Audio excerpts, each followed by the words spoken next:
नमस्कार दोस्तों। मन को शांत और स्थिर करने के लिए भगवान श्री कृष्ण ने बताए हैं ये दो उपाय। किसी भी चीज को समझने के लिए सबसे पहले मन को शांत रखना चाहिए और फिर काम पर ध्यान देना चाहिए, क्योंकि हम मन से ही प्रश्न खोज लेते हैं और मन से ही जवाब देकर बैठ जाते हैं। भगवान कृष्ण ने मन को शांत करने के लिए ये दो चीजें बताई हैं। भागवत गीता में भगवान श्री कृष्ण कहते हैं मन का बेचैन होना उसका स्वभाव है। हमारे मन को लगता है कि अगर वह अलग अलग बातों के बारे में सोचता रहेगा, हमें आने वाली हर मुसीबतों से वह बचा लेगा, पर ऐसा नहीं होता। हम अपने जीवन का काफ़ी अधिक समय सोच विचार करके परेशान होने में निकाल देते हैं। भगवान श्री कृष्ण कहते हैं कि मन का यह स्वभाव बदलना मुश्किल जरूर है, पर असंभव नहीं। अच्छा, अब आप एक बात बताइए, क्या आप कौवे को कह सकते हैं कि वो काँव काँव की आवाज़ ना करे? या फिर क्या आप किसी मेंढक को कह सकते हैं कि वह पानी देखकर ऊंची छलांग न मारे? हमारे मन का भी कुछ ऐसा ही है। जीवन में कुछ भी हो, कुछ भी अच्छा या बुरा, हमारा मन उस पर काँव काँव काँव करने लगता है। काँव काँव से मेरा मतलब है चिंता करना, व्याकुल होना।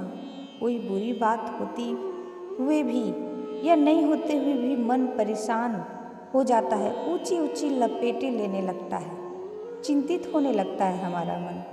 कभी कभी तो मुझे ऐसा लगता है कि हम में से कई लोग सिर्फ परेशान होने के लिए जीते हैं। सारी परेशानी, पीड़ा, दुविधा अक्सर हमारी मन की बनाई हुई एक कहानी होती है, एक बुना हुआ जाल होता है। भगवान श्री कृष्ण हमें हमारे मन को शांत और स्थिर करने के लिए दो उपाय देते हैं। पहला, ध्यान लगाना या मेडिटेट रखना। दूसरा, वैराग्य स्वभाव सिखाना। अब ध्यान या मेडिटेशन शब्द सुनते ही आप में से कई लोग कहेंगे कि आप आंख बंद कर सांसें अंदर बाहर नहीं कर सकते। यहाँ हम सब गलती कर बैठते हैं। मेडिटेशन या ध्यान का मतलब सिर्फ आंख बंद करके बैठना नहीं होता। मेडिटेशन का मतलब होता है अपना पूरा ध्यान किसी चीज़ पर लगाना और उसे हटने नहीं देना।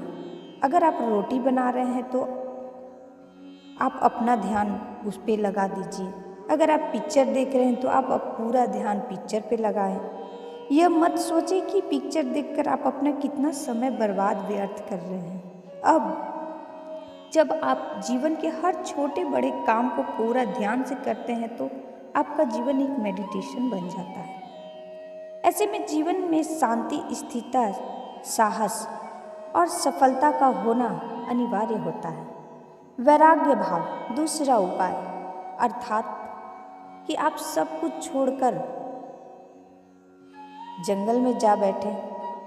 ये वैराग्य भाव नहीं। वैराग्य का सच्चा अर्थ है कि आप जो काम कर रहे हैं उसका क्या नतीजा, क्या रिजल्ट निकलेगा, उसकी चिंता ना करें। जैसे अगर आपने कोई इंटरव्यू दिया है, आप यह कह सकते हैं कि अपने पूरे मन से तैयारी की, अपना बेस्ट देने की कोशिश की। वह नौकरी मिले या फिर ना मिले ये आपके हाथ में तो नहीं। इस नतीजे के पीछे अलग अलग चीज़ें हैं जो आपके बिल्कुल कंट्रोल में नहीं।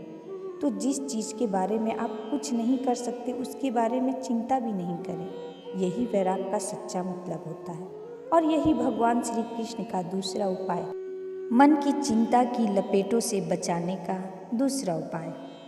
याद रखिए, आप पूरे इंसान हैं। समझदारी, संयम और कुशलता से भरे इंसान।